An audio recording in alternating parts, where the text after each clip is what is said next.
You can say what you wanna say about us. You can laugh at our courage, take this much. To have and to hold, continue to climb. There are hundreds more just like us. What is a game? Many possible definitions, many possible answers to that question, but I'll go ahead and propose one, which, of course, suits my purposes.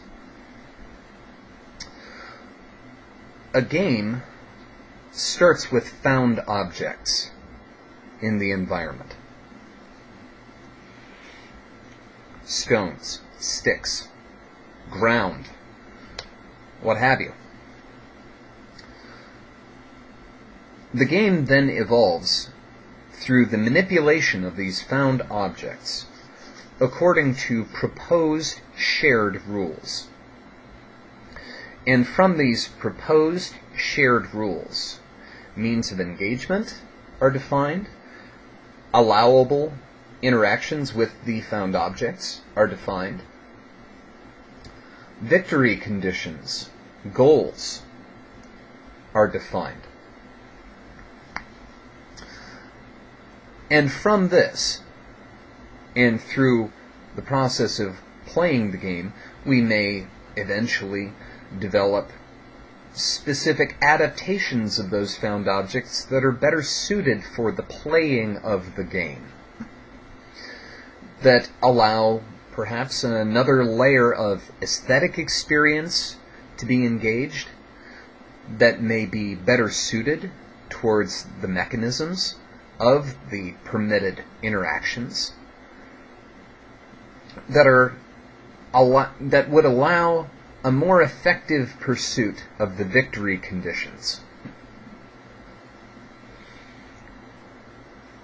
Now, in this, we need to remember that first, the rules, the victory conditions, and the inclusion of the objects in the game in the first place are not innate to the objects. Nor, for that matter, are they innate to human comprehension. They are not innate to the human experience. While the playing of games may be, and it certainly does appear to be, the specific means of engagement with found object, according to specific rule with specific victory conditions, is not universal. This evidenced by the fact that countless games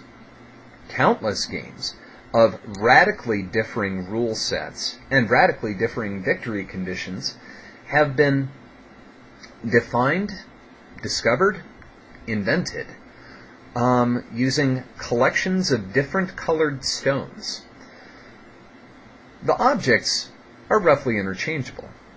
The objects in a game of checkers, in a game of Go, in a game of Mancala, are interchangeable. The rules are not. The rules are radically different. The victory conditions are radically different. So we can consider the rules of a game neither innate to the pieces, nor innate to the people playing. Where then do the rules of a game come from? They would be a reflection of, initially at least, the person creating the game. The person who picks up the stones and says, aha, let's move them this way, on this arrangement of lines drawn in the dirt, or this arrangement of lines carved into wood, or this arrangement of cuts, of spaces, of hollows. Over time, as the rules become more formalized, as the rules become more codified, minor influence. And here we would largely be drawing from local culture, would shape the victory conditions, would shape the rules.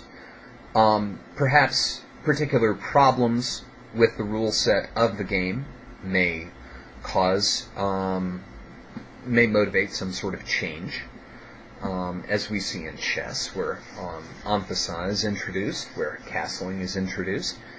And yet that hasn't altered the rules of other games. Mancala, for example, is from the game theoretician standpoint, is a very flawed game because it is a game wherein a perfect sequence is possible. There is a sequence of moves that will allow one to win a game of Mancala every time,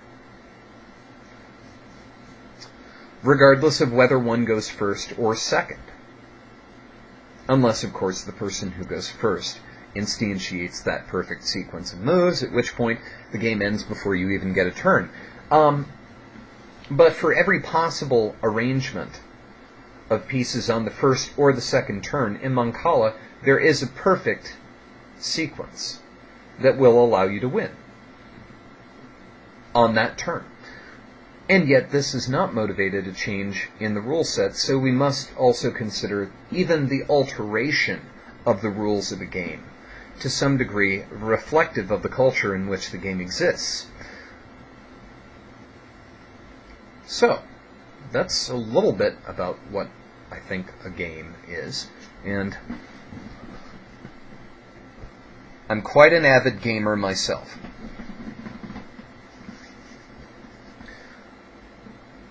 So most of what I've had to ramble on about has sparked from the idea that description is one of the most intriguing descriptions or metaphors for the human pursuit of knowledge that I have yet encountered. Go ahead and watch it through again, and substitute the word of choice for the word game, and see if the meaning substantially changes.